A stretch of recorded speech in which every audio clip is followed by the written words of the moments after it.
mais, gente. Atitude Popular, música de qualidade e jornalismo de verdade. CREA Ceará em Debate, o seu canal interativo, um programa de movimento, participação e ética no CREA Ceará.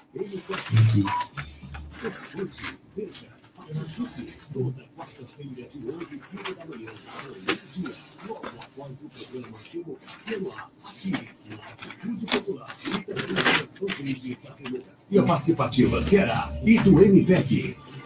CREA Ceará em Debate, o seu canal interativo. Apresentação, produção, Souza Júnior. Não deixe de ver no Facebook ou de ouvir aqui na Atitude Popular. Informações pelo WhatsApp 859-9662-2120. CREA Ceará em Debate. Olá, bom dia. Boa tarde, boa noite. Estamos juntos mais uma vez aqui na sua web rádio Atitude Popular, com o programa dos movimentos sociais do Ceará. Democracia no Ar. Em Fortaleza, 10 horas, 1 minuto, com retransmissão pela rádio classista da Fitrace, Canudos FM 104,5 e Liberdade AM 1310 de Boa Viagem. Camponês FM 95,7 de Crateús e FM 25 de Maio 95,3 de Madalena. Formamos agora a Rede Cearense de Comunicação Popular para a transmissão das lutas e ideias dos movimentos sociais do Ceará. O Democracia no Ar é um programa idealizado pelo movimento Democracia Participativa e estamos também ao vivo na fanpage Democracia Participativa CE no Facebook. Agradecemos também a página do Daniel Pio Bezerra, ao blog da Dilma, que está compartilhando o programa neste exato momento. E você também que está fazendo o mesmo aí na sua página pessoal, né, do Facebook. Obrigado por compartilhar este programa. Que tem produção e conteúdo de Esdras Gomes e apresentação dela, Marina Valente. Locução técnica e intervenções comigo, Jonathan Neto. Quando a garganta também deixa. Comentários hoje de Antônio Ibiapino. Temos o apoio cultural da AFBNB, Sintaf, Mova-se, Sinface, o Show Advogados Associados e Sintigrace. Agora 10 horas, 2 minutos, vamos a ela. Marina Valente, o programa de hoje, Democracia no Ar. Bom dia. Bom dia, Jonathan Neto. Bom dia, ouvintes. Bom dia a vocês que estão acompanhando através da nossa página do Democracia Participativa no Facebook. Terça-feira bonita de sol em Fortaleza. E acho que a piada de mau gosto do dia para a gente iniciar nosso programa é a queixa de Temer para Paulinho da Força, porque a popularidade dele não aumenta se a economia está boa. Ele só pode estar brincando quando se queixa disso para o Paulinho, né? Enfim. Hoje a gente tem aqui como comentarista o nosso comandante Antônio Ibiapino. Bom dia, Antônio Ibiapino. Bom dia, Marina. Bom dia, ouvintes de todas as emissoras que estão coligadas conosco nesse trabalho. E como convidado, o Hélio Mesquita, que é sociólogo e analista do mercado de trabalho do CineDT. Bom dia, Hélio. Bom dia, Marina. Bom dia aos ouvintes. Bom dia, Ibiapino. É um prazer que nós estamos aqui hoje discutindo esse tema tão importante para a juventude. A gente vai discutir, na verdade, sobre a geração nem, né? Que é uma juventude que nem estuda, nem trabalha, nem procura uma oportunidade laboral. Infelizmente, a gente, pelo visto, está numa desilusão total da nossa juventude.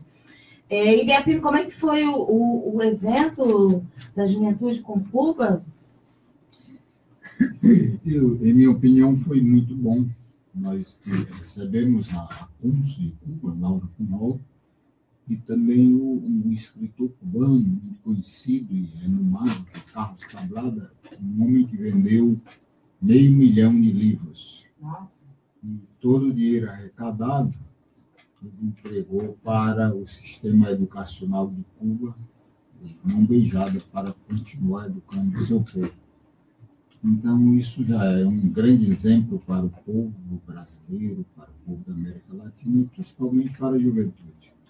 Nós reunimos vários jovens, reunimos a juventude organizada do Partido dos Trabalhadores, a a juventude organizada do PCB, a juventude organizada também do PCdoB e outras organizações, a CUT, PT, PCdoB e PCB, e algumas pessoas que ouviram através da Atitude Popular, através da página do Daniel, Mídia Livre, e a panfletagem que foi feita no Benfica, que foi feita no restaurante universitário, de modo que foi um debate muito importante e muito esclarecedor das coisas. Contamos também com a Mônica Valente, que é secretária internacional da ONU, e contamos também com a Daniele Rebelo, que é uma representante da ONU. Então, foi uma palestra de alto nível e, sobretudo, fizemos a denúncia do bloqueio dos Estados Unidos contra a FEBEM.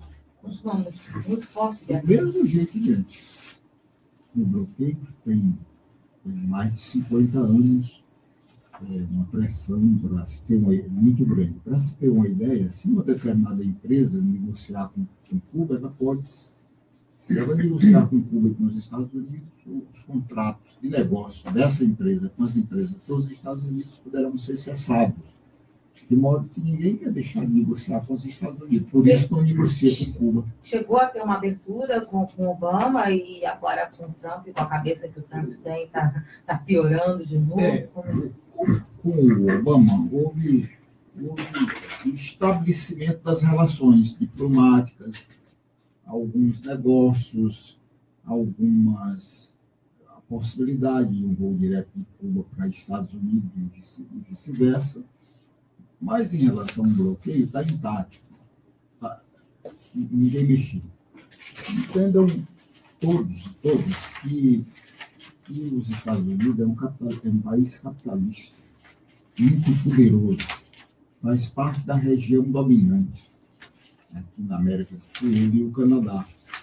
E Cuba não é um exemplo para os Estados Unidos, porque Cuba pegou a terra e distribuiu com os pobres. Cuba tem um sistema educacional muito forte, que forma médicos, que são médicos que não têm como objetivo depois colocar um escritório para si, um consultório, e trabalhar e ganhar dinheiro. Pelo contrário, são médicos comunistas que estão no mundo todo. Marina, ouvintes, para vocês terem uma ideia, no Haiti, há mais de 10 anos que tem lá um batalhão, sempre de aproximadamente 2.000 médicos. Quando as crises estão maiores, é mais médico, quando está menor, menos médico. Por exemplo, aquela região toda é uma região que todo ano tem furacão. Toda a região do Caribe. Então, em toda aquela região tem médico cubano trabalhando de graça. No Brasil, nós chegamos a ter 14.000 médicos trabalhando com um salário muito pequeno em relação aos médicos brasileiros. E foram, a classe média brasileira, né, e, de certa forma, algumas entidades representativas, como o Sindicato dos Médicos do Estado de Ceará, que tem aquela postura reacionária, né, inclusive foi a presidente, foi uma das que teve aquela postura xenófoba na situação da vida dos cubanos, não entende como esses médicos foram recebidos com carinho na população. A moça que trabalha junto com a minha mãe falou para ela assim, falou que a minha mãe sondou, você tem um médico, vamos lá, chegou. E aí ela perguntou, e como é que vocês se entendem? Doutora, ele fala muito devagarinho, então a língua dele eu não entendo, mas ele me explica tão direitinho que eu consigo entender exatamente o que ele está me dizendo. E ele olha na minha cara, os outros médicos não estavam olhando, né? Não cuidavam com atenção. É claro, eu agora, faz pouco dia, fiz uma consulta. O médico, quando eu entrei no consultório, aqui na cidade de Fortaleza, ele estava mexendo no celular.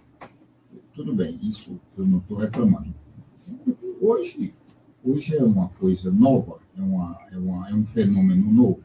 Então, as pessoas constantemente estão olhando ali o celular. Ele estava olhando tudo muito bem. Podia ser uma mensagem para uma filha, para a esposa. Isso não é problema, não estou reclamando disso.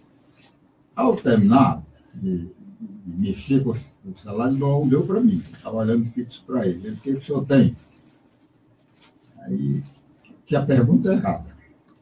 Porque se eu soubesse, eu não ia a médico. Agora, evidentemente, eu preciso também perguntar, porque ele não sabe o que eu estou sentindo, né? Qual seria a pergunta correta? Quais os sintomas que o senhor está sentindo, né? Ou a senhora, ou você. O que você está sentindo? O que está lhe afetando? É coceira? É dor de cabeça? É palpitação?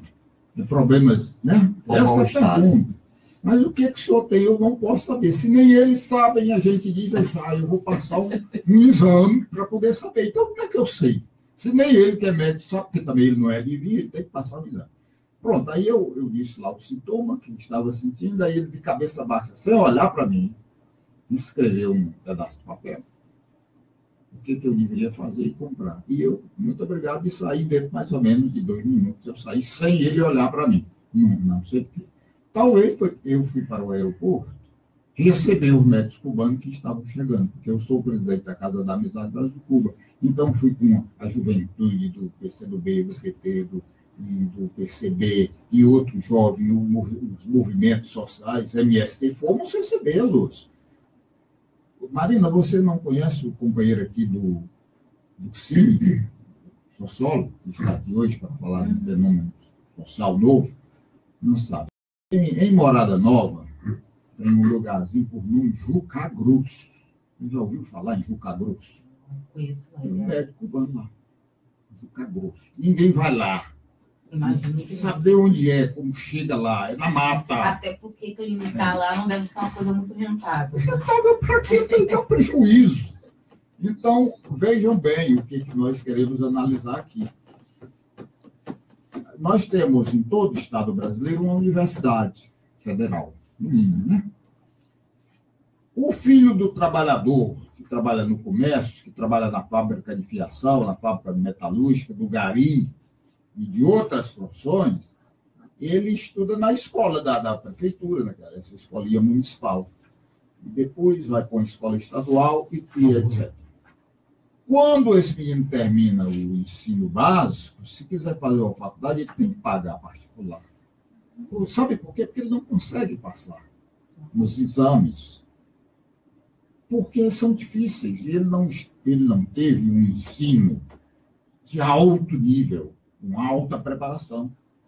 E também ele não tem estrutura familiar. Porque o filho do rico, ele vai de carro, ele tem uma boa alimentação, ele volta para casa, tem um ambiente bom. O filho do pobre precisa trabalhar, está ali num ambiente ruim na favela, misturado com todo mundo, né, ali recebendo influências e tal. Então, as dificuldades são imensas, a diferença é enorme. E o filho do rico que estudou na escola boa, pagando uma mensalidade de R$2.000, vai se tornar médico aonde? Na Universidade Federal do Ceará. Estuda de graça, e que é caríssimo. Um curso de medicina. É caríssimo, é milionário.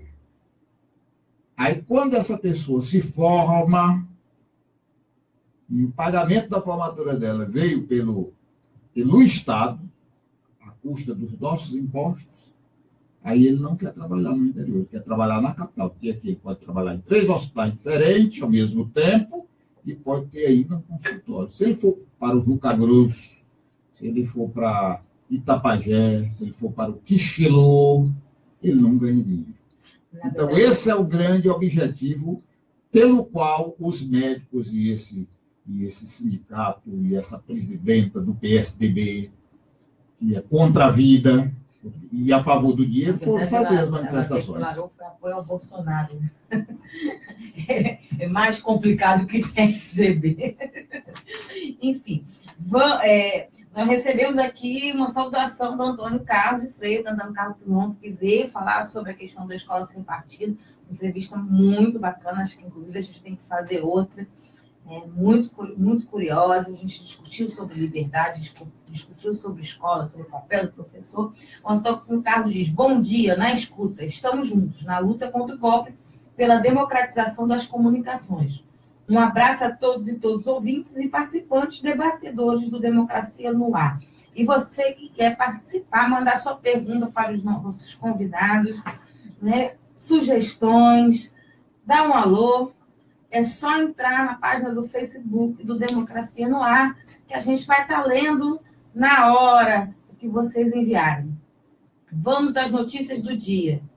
O show do músico Caetano Veloso, que ia ser realizado na ocupação do Movimento Povo Sem Medo em São Bernardo do Campo, na noite de ontem, às 19 horas, foi cancelado pela juíza Ida Inês Delcide, da 2ª Vara da Fazenda Pública de São Bernardo do Campo, que atendeu ao pedido do Ministério Público. A empresária Paula Lavigne afirmou que o presidente Michel Temer editou e publicou uma edição extra do Diário Oficial da União com a medida provisória MP 805/17, que nega reajuste salarial para o ano de 2018 para os servidores públicos. Eu acho que essa informação, produção. Não, tá, só contar aqui. Não tem nada a ver com a Paula Lavigne. Ela disse que ia realizar um novo show. A Paula Lavigne falou que ia realizar um novo show. O presidente Michel Temer editou e publicou uma edição extra do Diário Oficial da União, com a medida provisória MP 805/17, que nega o reajuste salarial para o ano de 2018 para os servidores públicos federais e aumenta a alíquota preferenciária do funcionalismo de 11% para 14% sobre a parcela do salário que exceder o teto previdenciário pago pelo regime geral. O Sindicato Nacional de Auditores Fiscais do Trabalho, Seção Ceará, realiza para o movimento sindical um seminário em que comentam aspectos da reforma trabalhista. O seminário acontece no Hotel Praia de Centro e prossegue pelo dia de hoje. A Organização para a Cooperação e Desenvolvimento Econômico, OCDE, registrou que no ano de 2015, 33 milhões de jovens em 33 países industrializados nem estudavam e nem trabalhavam, constituindo a geração nem-nem. No Brasil, essa geração adicionou outro nem, os jovens que nem procuram empregos. Pesquisas indicam que 176 mil jovens em Fortaleza não estudam, não trabalham e nem procuram emprego, alcançando 16,9% da população de 15 a 29 anos. Nos dias 8 e 9 de novembro acontece o seminário As Transformações no Mundo do Trabalho e o Sistema Público de Emprego como Instrumentos de Inclusão Social, para falar sobre a geração nem e os desafios do mercado de trabalho em Fortaleza e no Brasil. Está aqui com a gente o sociólogo e analista de mercado do trabalho do CNDT, Eli Mesquita. Eli, explica melhor para a gente o que seria essa geração nem e por que agora a gente tem um nem a mais sendo colocado para descrever o perfil dessa juventude. Bom dia, Marina, bom dia, Ibiapina, bom dia, nossos ouvintes e pelas rádios que acompanham esse programa.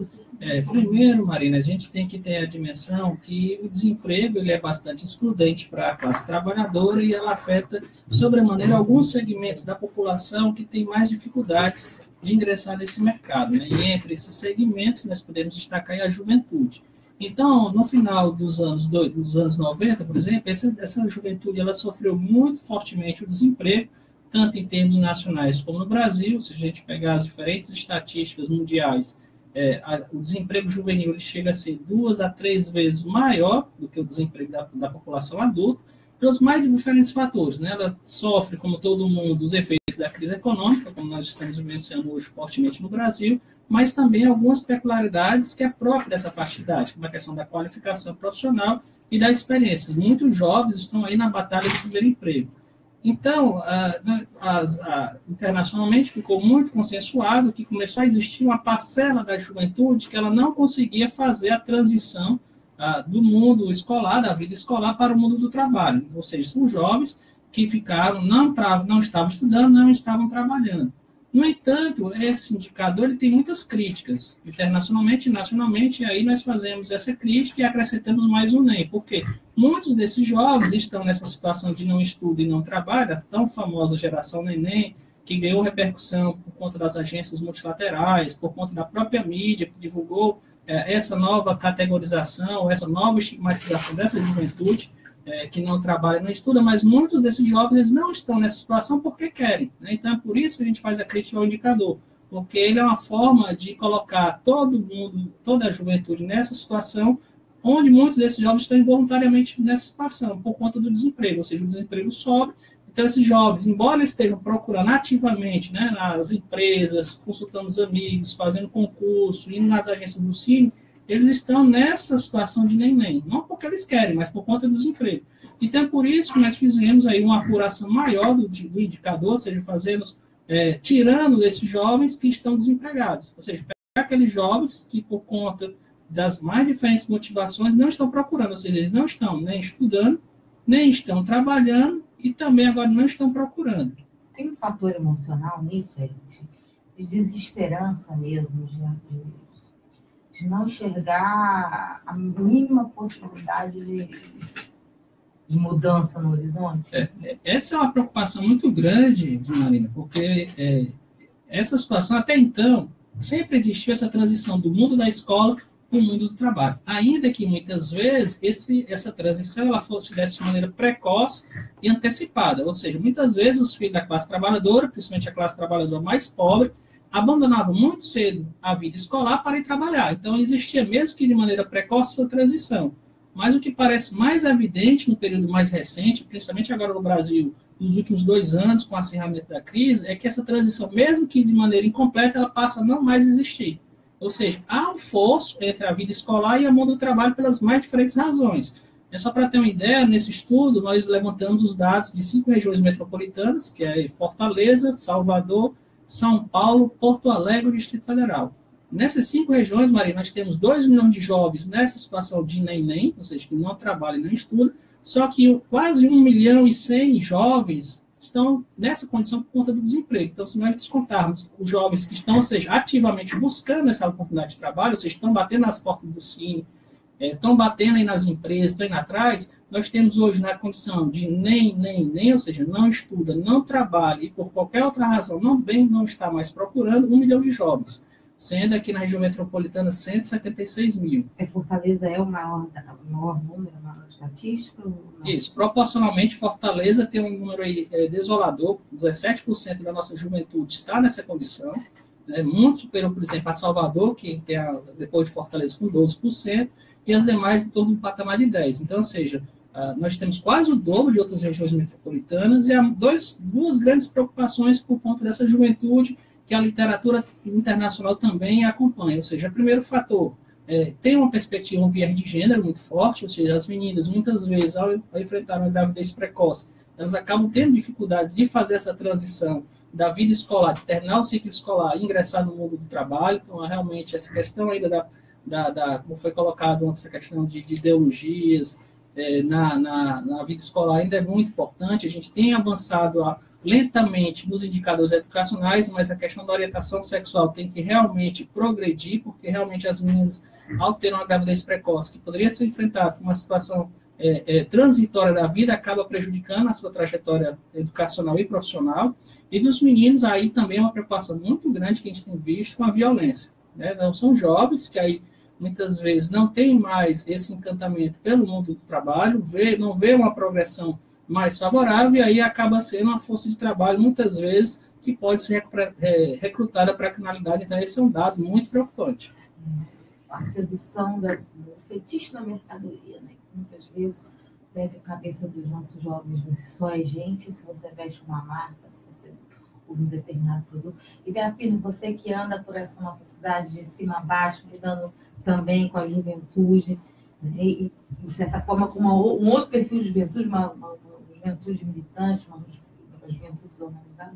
Como é que você enxerga isso? É fácil perceber essa galerinha nas comunidades, né, nos diferentes espaços da nossa sociedade, essa galera que está desiludida, essa juventude que não está conseguindo ter acesso ao emprego? Eu não posso falar como sociólogo, que eu admiro muito, porque não sou. Sociólogo estuda muito, absorve os fenômenos sociais do momento. E também do passado e já pensa no futuro. O sociólogo é um sujeito extraordinário. Eu vou falar como comunista. Primeiro, eu não vou usar essa terminologia de neném. Eu não vou usar essa porcaria. Isso não existe. E é uma formulação que o moderno neologismo traz. Eu vou usar uma formulação a economia, na verdade, Marx. o termo econômico, né? Não necessariamente, é porque acaba sendo batizado e acaba assim repercutindo, né? É porcaria mesmo que repercute. Eu vou usar um termo científico do Marx, que é os indivíduos excluídos, os proletários excluídos. Seria o Lupen?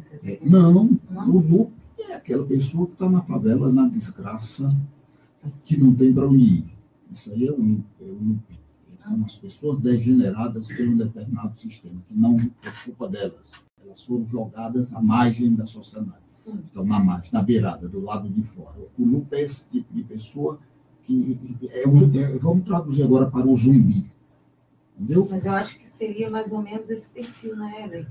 Não, o explorado na literatura comunista é aquele indivíduo que foi expurgado do mercado de trabalho pelo capitalismo. E ele se transformou no exército de reserva. Para quê? Para quê? Para manter os salários baixos. Porque aqueles que estão trabalhando, na hora que eles disserem assim, eu vou fazer aqui uma greve para aumentar o meu salário, como os servidores agora poderão pensar em fazer, em virtude do arrocho salarial que o Michel Temer impõe sobre eles. Aí eles dizem, o patrão diz, pois faça, que eu coloco que está no meio da rua. Está doido para entrar no teu lugar ganhando a mesma coisa ou menos. A principal ilusão da reforma trabalhista que está sendo vendida é que você vai conseguir negociar alguma coisa. É o contrário, né? Então, assim, essas pessoas são exploradas. E essa exploração, ela recai muito. É o Erlen, né? Erlen, você sabe mais do que eu, na juventude. Você também sabe, Marina. Sabe por quê? Porque a pessoa que conseguiu terminar, por exemplo, os estudos, tem uma qualificação qualquer, profissional ou técnica, ele tem mais facilidade de conseguir um emprego. O jovem de 18, 19 anos que está estudando, ele ainda está no estudo. Por isso ele tem dificuldade de ir para o emprego. E às vezes ele não está nem estudando e tem dificuldade ainda mais de ir para o emprego porque não está estudando. E que fenômeno é esse? Já nos disse a Rosa de Luxemburgo. Ela disse, socialismo ou barbárie? Nós estamos vivendo na barbárie. A estatística última disse que a cada hora se mata 7 pessoas no Brasil. São 60 mil por ano. Se instalou no Brasil uma rede de tráfico de droga incontrolável que manda até nos governos. E essa rede recruta jovem, exatamente para pegar esse jovem que está enfeitiçado pelo feitiço da mercadoria, para ter uma possibilidade de ganhar dinheiro contaminando outros jovens através da organização do tráfico. E tem uma outra coisa, eu sou o defensor perpétuo dos jovens, mas nós temos também jovens irresponsáveis. É preciso ter coragem de dizer isso. O Fidel Castro diz isso em Cuba, que é um país comunista, onde a responsabilidade e a disciplina é muito grande. Tem jovens que não querem, de jeito nenhum, estudar. Os pais fazem um esforço extraordinário, brutal, há uma guerra dentro de casa e abandonam a escola. Eu tenho mais de 60 anos. Eu trabalhava no roçado com meu pai. Trabalhava até meio-dia no sol quente. Não era na sombra, não. E nem era cutucando o celular. Era no roçado. E de tarde eu andava meia légua para ir, meia légua para voltar. E de noite, com a lamparina, eu ia fazer o meu deverzinho de casa. Quando eu vim para Fortaleza, porque eu queria estudar, por isso que eu migrei, eu fui para meu emprego numa fábrica de fiação e tecelagem, a fábrica Santa Cecília, localizada na Parangaba. E trabalhei, consegui esse emprego de noite. De manhã eu saía com sono. terrível. Eu ia para a escola estudar a manhã todinha. E meu pai já havia falecido e eu tinha que cuidar de minha mãe. Pois bem, eu fazia todo esse sacrifício para poder estudar. Nós não podemos aqui imaginar que tudo conspira contra o jovem, que desesperança. A esperança quem faz somos nós. Nós temos um país extraordinário, grande, com muitas possibilidades. Apesar de termos uma burguesia safada, ordinária, escravocrata, responsável pela morte, pela miséria, pela desgraça desses jovens. Ela é a principal responsável.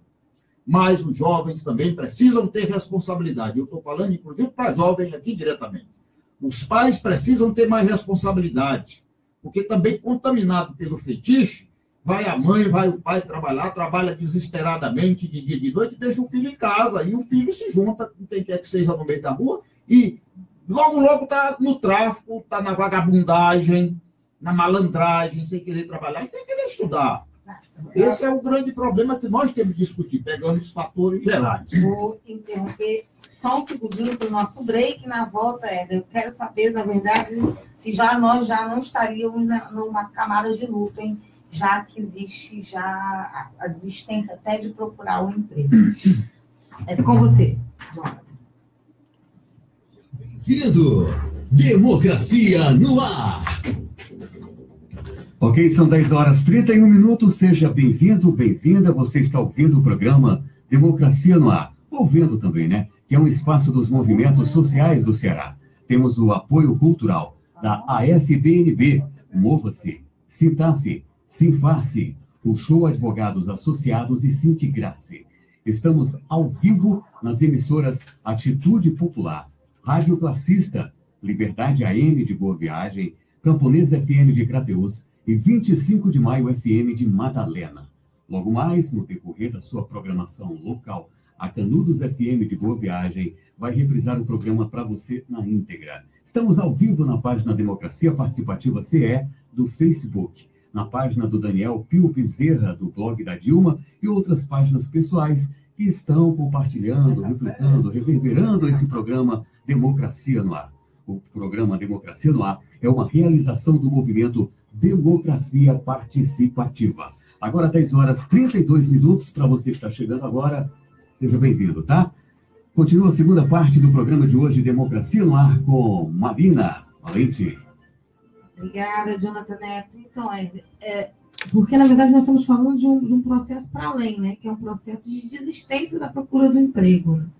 Então, na verdade, acho que talvez a gente já esteja, na verdade, falando de uma camada que seria o looping, né?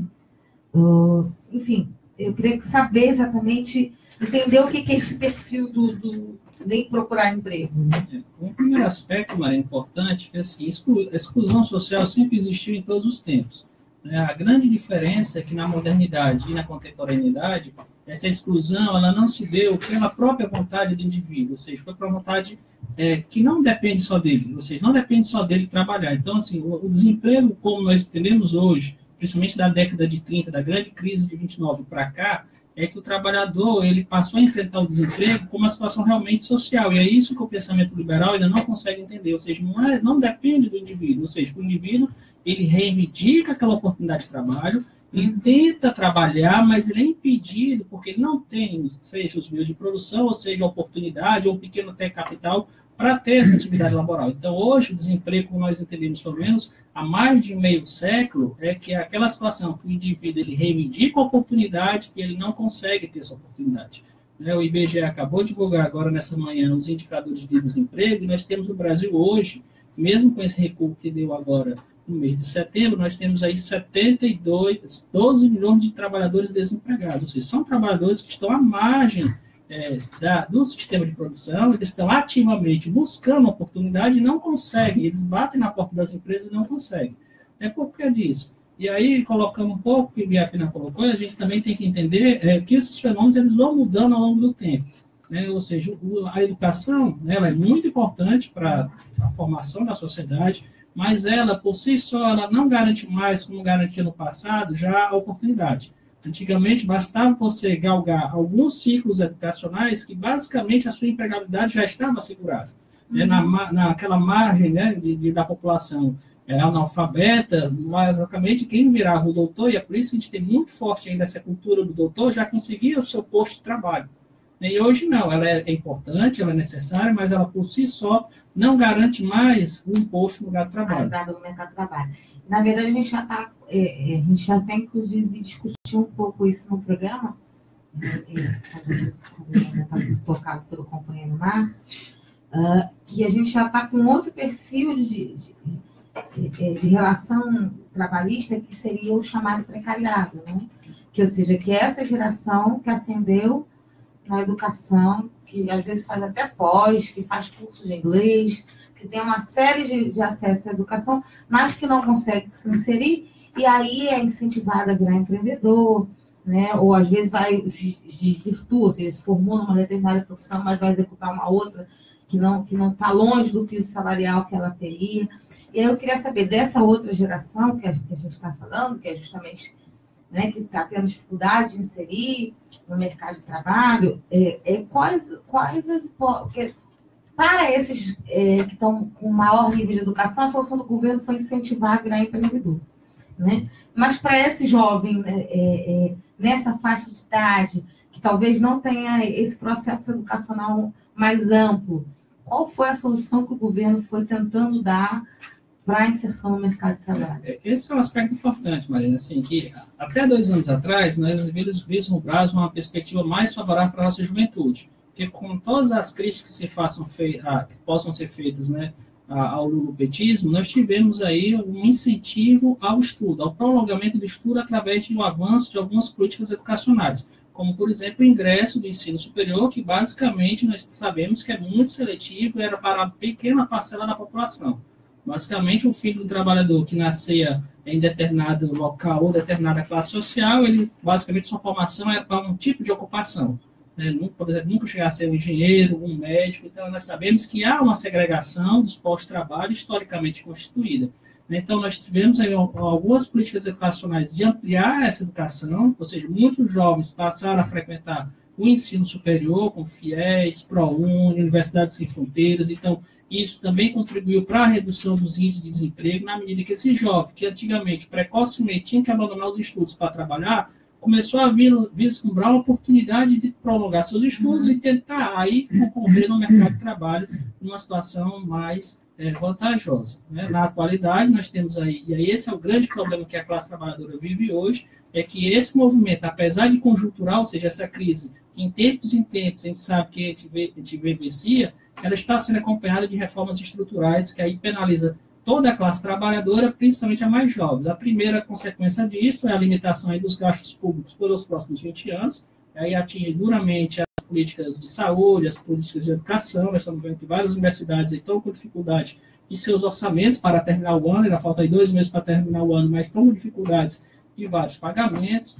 Nós também temos a dificuldade, que aí começa já a vigorar agora em novembro, a reforma trabalhista, que ela também deixa cada vez mais os trabalhos em tempos parciais, intermitentes, incertos, o que dificulta ainda mais a inserção desse jovem no mercado de trabalho, ou seja, precariza ainda mais as relações de trabalho. Então, é diante desse quadro, dessas reformas estruturais, que a gente tem uma grande dificuldade de ver essa parcela da juventude.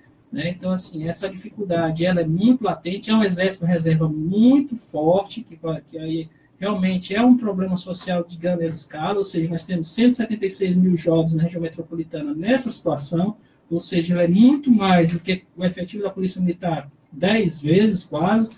Então, realmente, assim, é um jovem, e aí nós temos que ter cuidado com as estatísticas também, porque, assim, ela acaba sendo estigmatizadora, porque se a gente olhar o perfil dessa juventude que está nessa situação, são aqueles jovens ou são aqueles segmentos da população que, historicamente, encontram mais dificuldades no mercado de trabalho. A juventude negra, a juventude periférica, né, menos escolarizada. Então, assim, a gente tem que entender os dados, fazer uma interpretação, mas sem ter realmente a questão de estigmatização, como sempre é muito forte, às vezes, nas políticas públicas. Então, esse é um grande medo que a gente enfrenta. A gente tem que ver os indicadores, mas com certa cautela, e propor alternativas de reversão desse quadro. Um comentário, Biapina? Estou vendo você aí. Eu estou anotando, pescando dele aqui, as informações, porque para mim foram importantes. Por exemplo, ele diz que 176 mil jovens na região metropolitana estão nessa situação. É um número muito grande. E, se eu não estou enganado, eu quero conferir, 17% em Fortaleza é o número de jovens que estão nessa situação. Nem estuda, nem trabalha. E nem procura. E nem estão procurando emprego. Perfeitamente. Então, eu anotei que é um dado muito importante e significativo para todos nós. Assustador. Né? A outra coisa que o Erwin fala também é muito real e verdadeira mesmo, é exatamente esse grande problema da dificuldade de conseguir um emprego hoje. Isso, tudo que ele afirmou está perfeitamente correto. Eu atribuo muito a dois problemas. Mas há mais dois problemas, que são os primordiais. Primeiro é esse desemprego conjuntural. Sim. O que é o emprego conjuntural para as pessoas que estão lá no meu Xaramubim, na minha boa viagem? Porque boa viagem era que Xaramubim eles tomaram um pedaço. E eu quero que eles devolvam, não querem devolver. Não. Democracia no ar é história. Pois bem. Aí, para todos que estão nos acompanhando, conjuntural. O mundo capitalista, o capitalismo, no mundo todo, em todos os países, passa por uma crise. Exato. Então, quando tem a crise, os capitalistas não estão vendendo a mercadoria como eles gostariam de vender na quantidade, aí eles reduzem a produção. Aí, quando reduz a produção, reduz também o quadro de trabalhadores, daí o desemprego. E a outra é a estrutural. Né? O desemprego estrutural. O que é o estrutural? É exatamente aquele emprego que foi tomado pela máquina. Todas as grandes empresas, e até mesmo as pequenas, se automatizaram. Estão trabalhando hoje com alta tecnologia, com máquinas que fazem, que dão uma produção muito grande, com poucos trabalhadores. Marina, aqui no Ceará, na região metropolitana, tem máquinas trabalhando na agricultura, aqui pertinho, no Ceará. Não é no sul nem no sudeste, não, é aqui na região da Ceará. Tem uma pessoa, uma cabine, na beira do roçado, operando o computador e a máquina trabalhando sozinha, fazendo a colheita de alguns produtos. Então, isso gera... Está chegando a indústria 5.0. Um emprego enorme. Portanto, é o que eu digo e no que Rosa de Luxemburgo disse. Socialismo ou barbárie. Porque o capitalismo a cada dia se aperfeiçoa para maximizar o lucro. E o homem é descartado. O homem, que eu digo, o ser humano, está incluído a mulher e o homem. Né? E a outra questão que eu quero aqui para finalizar, esse meu pequeno comentário que você pediu para eu fazer. São inúmeros fatores que geram um problema como esse, por exemplo, desse grande número de pessoas desempregadas, e sendo eles jovens. É uma ação direta do capitalismo, quando as pessoas não exercem reserva. Agora, nós precisamos fazer uma crítica também aos jovens. Os pais são responsáveis pelos jovens. Muitos jovens, e quando eu disse que eu trabalhei na agricultura e ia para a escola, não foi para dizer que eu sou Deus, não. Eu sou igual aos jovens de hoje, nas mesmas condições humanas. Eu disse apenas para as pessoas entenderem que eu ia de pés, dava uma légua meio para ir para voltar, e trabalhava no roçado de manhã, e eu ia para a escola. Eu quis dizer com isso que eu não tinha merenda escolar, que eu não tinha transporte escolar, que eu não tinha nada. Hoje, nós dizemos, a escola é ruim, tá certo, não é boa como nós queremos. Mas você tem hoje uma escola que tem a merenda escolar, que tem computador, que tem laboratório, que tem transporte escolar. E muitos alunos não querem estudar. Não é por causa do capitalismo, não, só. Não é, não. Esse fenômeno tem que ser estudado. Eu não posso, porque eu não tenho capacidade para estudar. Os sociólogos têm. A Mas não seria, sociedade talvez, tem. essa falta de esperança mesmo de chegar a algum lugar que fizesse esse tipo de estudo? Marina, deixa eu fazer uma pergunta. Será que o jovem que está em casa, ele vê alguma esperança no tráfico? Por que ele vai? Será que Na o verdade, jovem que está em casa, vendo televisão, cutucando o celular o dia todinho, a mãe gritando, o menino vai dormir porque amanhã tem aula e ele acorda com sono e não quer ir para a aula com preguiça. Entendeu? Será que é mesmo falta de Na verdade, esperança? o tráfico, Será que é só ele- isso? ele Será que não- nós não estamos, inclusive, passando a mão na cabeça e ajudando esses jovens a continuarem responsáveis? Bom, assim, São coisas eu não distintas. sou socióloga, mas eu acho que o celular dá um sentimento de agrupamento, eles se relacionam, eles estão conversando, preenche um vazio que eles estão tendo no espaço social, inclusive da ausência da família, e aí eles vão se debruçam porque a galera está toda ali. E, infelizmente, o tráfico, embora na realidade não dê um prazo de vida muito longo, ele ilude dando uma capacidade de consumo, uma ideia de uma capacidade de consumo. É por isso que a gente tem que ter cautela também nas estatísticas e na interpretação delas, para não ter muitas estigmatizações. Como o próprio Biapina colocou, realmente a escola, principalmente a escola pública, não é ainda que a gente almeja, mas ela tem avançado muito significativamente ao longo dos últimos anos. No estado do Ceará também a gente tem visto esse avanço. Então, realmente, nós temos visto que parte da missão, quando a gente sempre olhar para a juventude, qual era o grande desafio dos governantes? Olhar a questão da evasão e do analfabetismo. Só que nós estamos diante agora de uma situação que aí é por conta de toda essa discussão desse tema, que parcela, você cumpriu parte do problema, resolveu parte do problema, aumentou a escolaridade, deu oportunidade para essa escolaridade, ainda que seja boa parte desses jovens ainda com baixa escolarização, ainda terminou o ensino médio, por exemplo, 1 em cada 4 desses jovens, quase 40 mil jovens, desses jovens, eles não terminaram sequer o ensino fundamental. Ou seja, mesmo com 29 anos, eles não terminaram o ensino fundamental. Vou dar um relato aqui, eu fui dirigente da União Nacional dos Estudantes e a gente ajudava a União Brasileira de Estudantes Secundaristas em processos de visita às escolas. Claro que há muito tempo atrás, né? Já não sou mais jovem, mas eu chegava a visitar colégios que tinham dentro dos seus murais as taxas de evasão dos alunos. Era uma coisa assustadora, horrorosa, inclusive, de se ver. Você fala assim, puxa, isso não é... Você imagina um negócio desse estampado na cara desses jovens que estavam ali estudando, não é nem um pouco estimulante para você continuar estudando, porque, inclusive, eram taxas altas, principalmente dos cursos noturnos, que já eram jovens em idade avançada. E é por isso que a gente tem que ter as políticas públicas, principalmente as afirmativas, para dar esse complemento e tentar, né, superar algumas barreiras históricas. Né? Nós temos visto que o avanço, por exemplo, de programas de transferência de renda, com toda a crítica que muitas vezes as pessoas querem fazer, e aí é uma crítica muitas vezes classista, porque as pessoas reclamam que uma família pobre ganha uma bolsa de R$100 e poucos, mas não reclama que o Poder Judiciário ganha mais de R$4.000 de auxílio moradia. Então, assim, nós temos uma divisão classista muito grande, muito perversa, que trata muitas vezes muito desigual a nossa população. Então, parte do problema os governos têm conseguido amenizar, ou seja, têm melhorado os índices educacionais, só que está uma grande dificuldade, ou seja, de ter uma política pública que consiga fazer essa transição da escola para o mundo do trabalho.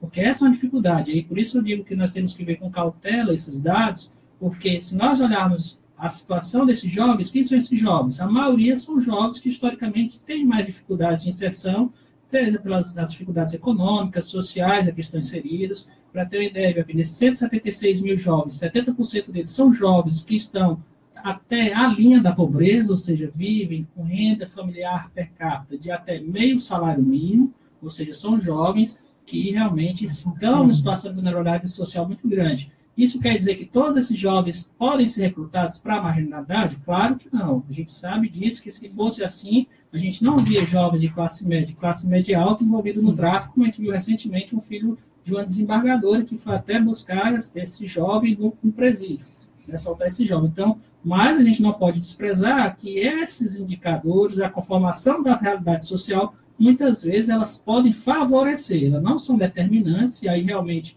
há uma necessidade maior, né, da discussão da escola, e aí, infelizmente, a gente está vivendo um período muito tenso, muito conturbado na nossa política nacional, com essas discussões das ideologias ou não nas escolas. Então, realmente, o papel da família, que realmente as tecnologias elas sempre mudaram. Se hoje é o celular, anteriormente era o jornal. Então, assim, as tecnologias em tempos ela acompanham, né? Mas, infelizmente, a gente tem que encarar essa realidade e tentar, né, realmente diminuir esse problema. Porque quando a gente olha também o emprego, Marina, 7 em cada 10 postos de trabalho com carteira são para os jovens. Mas por que falta de emprego para os jovens? Não é a falta de emprego puramente como a gente tenta imaginar, porque cada vez mais trabalhadores acima de 40 anos tem dificuldade de pegar esse emprego mais tradicional, ou seja, um emprego mais assegurado, um emprego formal. O problema é que há uma rotatividade muito grande no nosso mercado de trabalho, principalmente os mais jovens, entram e saem do mercado de trabalho várias vezes. Né? Só para ter uma ideia, no Brasil, há por ano 10 milhões de demissões, ou seja, muito mais do que muitos países acontece. É como se demitisse mais do que o Estado será uma vez por ano no Brasil. 55% dessas demissões ocorrem com pessoas com até um ano de emprego. Então, assim, você pega... Muitos comerciários, né? Muitos comerciários, muitos trabalhadores da construção civil, que realmente é um dos setores que tem uma rotatividade maior. Então, realmente, diante desse quadro, ou seja, por toda a crítica que o setor empresarial faz à reforma trabalhista, a gente vê que é massificado o ciclo de rotatividade da mão de obra. Agora, com a proposta que está aí da reforma da trabalhista, isso vai acirrar ainda mais, vai se tornar cada vez mais instável, vai ter uma subremuneração ainda pior para os trabalhadores. Então, realmente, nós estamos numa situação que, para além dos efeitos conjunturais da crise dos últimos 2 anos, nós estamos acompanhando reformas estruturais que podem realmente deixar a situação ainda mais grave do que a gente já está vivenciando hoje no Brasil. O Geraldo Salles ligado aqui no Sindeletro CE. Grande amigo, militante, comandante Antônio Biafino. Uma saudação do Geraldo Salles para você. Um abraço para você também, Geraldo. O chamado Mac Job, né? Que seria esse emprego que geralmente destina esse perfil de jovem, né? E que são péssimas condições de trabalho. Ele ganhou esse apelido, na verdade, né? Um apelido pejorativo, que é o emprego nas lanchonetes, fast food da vida, que pagam muito mal, fazem uma jornada diferenciada para não ter que pagar nem um salário mínimo, o funcionário se alimenta de um hambúrguer e um refrigerante. Tá ficando ainda num cenário pior com a reforma, porque já houve um anúncio do Grupo GEPOS, inclusive, para contratar de forma intermitente essa juventude. E, enfim, aí ele ainda é um grande espaço de possibilidade de primeiro emprego da juventude. Né? Com a reforma, você consegue enxergar como é que vai ficar essas condições de trabalho dessa galera? Porque... Essa é uma situação difícil, Marina, que realmente ela quebra, né? Ou seja, o que a sociedade salarial, com toda a crítica que se faça, ela pelo menos garantiu regras mínimas para esses trabalhadores. Né? Hoje, eu não tinha visto nenhum anúncio ainda em Fortaleza, mas já tinha visto em algumas metrópoles desses trabalhos intermitentes, que eles poderão aparecer a partir do dia 15 de novembro, de propor de R$ 4,50 a hora trabalhada.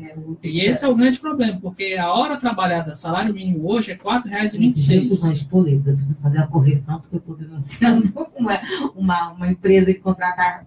Quem anunciou isso foi o grupo da Spoleto, e que tem um outro grupo de lanchonetes. Então, hoje, a hora do salário mínimo é R$ 4,26, ou seja, nenhum trabalhador assalariado pode ter um padrão de remuneração abaixo de R$ 4,26 hora. Só que agora os anúncios que estão circulando, eu não vi em Fortaleza, mas já vi em algumas metrópoles, estão oferecendo a R$ 4,50. O grande problema é que essa hora de trabalho, para além de não ser incerto, ou seja, eu te pago na hora que tu trabalhar para mim, ela é basicamente sábado e domingo, que tradicionalmente aí, pela CLT, é uma hora que tem pelo menos 50% a mais de adicional. Então, eu estou te pagando por 19 centavos a mais a hora trabalhada, para tu trabalhar para mim no sábado e domingo e quando eu quiser. Né? Ou seja, uma jornada aí que eu já vi dos anúncios de 5 horas diárias, ou seja, menos de R$ 30 pelo turno. Então, realmente vai fazer que esteja uma força de trabalho subcontratada e com salários muito baixos. E aí a dificuldade que muitas às vezes o setor produtivo não consegue perceber que diante da rotatividade que já é grande no mercado de trabalho nacional, diante dessa situação, você vai também subremunerar as empresas. Por mais que elas explorem a força de trabalho, você vai ter ali trabalhadores que não têm a devida qualificação para aquele cargo, estarão insatisfeitos, não têm o entendimento do ciclo produtivo também. Então, realmente, você acaba prejudicando o próprio crescimento econômico, ou seja, é um tiro no próprio pé. Eu espero, como pesquisador, que realmente aconteça com essa reforma o que aconteceu com os contratos por prazo determinado. Ou seja, a lei estabeleceu esse modelo, mas ele acabou não pegando, porque os empresariados, nós sabemos, eles não querem negociar com os sindicatos. Essa é a realidade. Né? Ou seja, para você ter prazo determinado, como foi colocado, muito semelhante com o que aconteceu hoje, essa reforma foi na década, no final dos anos 90, quando criaram o banco de horas, prazo determinado, que havia um percentual mínimo e máximo também que as empresas poderiam contratar, essa negociação tinha que passar pelos sindicatos, mas as empresas não querem negociar com os sindicatos. Então, e muitas vezes, quando se deparava com o juiz, o juiz dizia, não, mas aqui é a sua loja, a loja funciona, tem período contínuo, não dá certo por prazo determinado, porque essa natureza é uma atividade contínua, então, muitas vezes, ele acabava sendo penalizado e gerava um passivo trabalhista. E nós temos vendo algumas associações, como a Associação do Juiz do Trabalho, a ANAMATRA, o próprio Ministério Público do Trabalho, colocando e vendo possibilidades de fazer interpretações e arranjos de acordo com as convenções internacionais. Então, realmente, boa parte do empresariado pode estar numa situação difícil se avançar diante dessa reforma, diante dessa incerteza desse quadro, que vai só realmente prejudicar os trabalhadores, mas também vai prejudicar as empresas, na medida que as empresas também elas vão ter dificuldades operacionais e podem ter passivos trabalhistas. Nós estamos chegando ao final do nosso programa e a gente sabe que o CNPq está sofrendo uma série de ataques no seu funcionamento, na sua estrutura, que impedem a continuidade do trabalho belíssimo que eles fazem, inclusive de pesquisas importantíssimas sobre emprego e desemprego, pede que ela fosse suspensa. Então, eu queria que você fizesse suas considerações finais, mas também falasse um pouco para a gente sobre a importância do Cine e do DT, né? E justamente nesse cenário, na empregabilidade desses jovens, né? E por que ele é tão necessário, as políticas que ele desempenha na defesa da garantia de emprego na nossa cidade, no nosso estado. Primeiramente, agradecer aqui a oportunidade, Marina, agradecer a Ibiapina aqui pela participação no programa. E nós esperamos reverter a situação que passa hoje no sistema público de emprego e as políticas do trabalho, porque há uma dificuldade, muitas vezes, dos governantes de entender a importância do que é a política pública de emprego e o sistema público de emprego, porque nós trabalhamos com os trabalhadores, principalmente aqueles que estão em situação de maior vulnerabilidade social. Não é questão de arranjar só emprego para aquelas pessoas que têm uma maior escolaridade, que têm uma maior qualificação, é arranjar emprego para as pessoas, independentemente da raça, da cor, da idade, da religião, ou seja, não fazer nenhuma distinção, que muitas vezes acontece nos processos seletivos. Por mais que as empresas digam que não existe, a gente sabe que existe muito fortemente, muito preconceito nos processos seletivos, onde o trabalhador, dependendo da sua cor, dependendo da sua orientação sexual ou religiosa, ou dependendo de onde mora, ele não entra naquele posto de trabalho. Então, essa é a importância do sistema público de emprego, é trabalhar indistintamente os trabalhadores e conseguir uma oportunidade de trabalho para esses trabalhadores. E é por isso que nós temos esse tipo de ação, como também nós temos a nossa pesquisa, que é com base nela que nós fazemos todo o monitoramento desse mercado de trabalho, dessa situação de exclusão, de padrão salarial e de outras dificuldades. E aí nós agradecemos, e o nosso próximo estudo será agora dia 14, tratando aí exatamente sobre a população negra, em homenagem ao Dia da Consciência Negra. Nós vamos fazer uma discussão de mostrar os indicadores da força de trabalho negra no mercado de trabalho da região metropolitana de Fortaleza. Vamos trazer você para discutir isso aqui de novo. E apenas considerações finais. Eu acho que o companheiro aqui, que falou pelo Cine, trouxe informações importantíssimas. Esse trabalho que eles fazem, eu até sugiro que pudesse disponibilizar para os sindicatos. Está na página, né? Para fazer. Não, mas talvez fosse até mais bem, não sei se vocês têm estrutura para isso, comissões, mas talvez até palestras, né? Os sindicatos, um trabalho, fazer um trabalho, além de fazer a pesquisa do pesquisador, fazer essa pesquisa tem uma interação direta com o pessoal que faz o movimento sindical, porque vai lá, explica e detalha. Eu acho isso muito bom. De qualquer maneira, foi muito significativo. A Marina e o Ezra, com a sensibilidade que tem, talvez convidem mais vezes para trazer estudos e esclarecimentos como esse que vieram aqui hoje, muito importante. Então, eu só agradeço aqui a todos e todas, e um abraço para os ouvintes. Mais uma contribuição desse programa do Democracia no Ar, do movimento Democracia Participativa, no sentido de esclarecer, trazer debates e temas como vocês podem receber. São todos os dias, tem esse programa com temas e convidados diferentes. Muito obrigado, bom dia para todas e para todos. Obrigada, Ibiapina. E o ouvinte que quiser entrar em contato com ele para levar para uma palestra do movimento sindical, o Democracia Participativa faz a ponte. Não seja por isso, a gente tem que levar informação para a classe trabalhadora, né? Obrigada, ouvintes, obrigada a vocês que compartilharam via Facebook, a todo mundo que comentou, que curtiu, que compartilhou. A audiência do programa hoje foi muito boa. E aí, agora, vamos encerrar o dia com Jonathan Neto. Democracia. 11 horas em ponto. Acabamos de ouvir, né? Ver o programa Democracia no Ar, um programa dos movimentos sociais do Ceará. Temos o apoio cultural da AFBNB, Sintaf, Sinfarce, Mova-se, o Show Advogados Associados e Sintigrace. Apresentação, Marina Valente. Produção, Esdras Gomes. Locução técnica comigo, Jonathan Neto. Comentários de hoje com Antônio Ibiapino. Agradecemos as nossas parceiras, Rádio Classista, Canudos FM, Liberdade AM, Camponesa FM e 25 de Maio FM. Ainda ao blog da Dilma e ao Daniel Pio Bezerra, páginas aí do Facebook. Não só eles, né? Mas também como outras páginas pessoais do Facebook que replicaram, que reverberaram, que compartilharam o programa de hoje. E como acontece todos os dias, a partir de 10 às 11 da manhã, o programa Democracia no Ar. Vai se despedindo, voltando amanhã, como já disse, a partir das 10 horas da manhã, esperando por você. A todos, a todas, bom dia, boa tarde, boa noite e até lá. Democracia.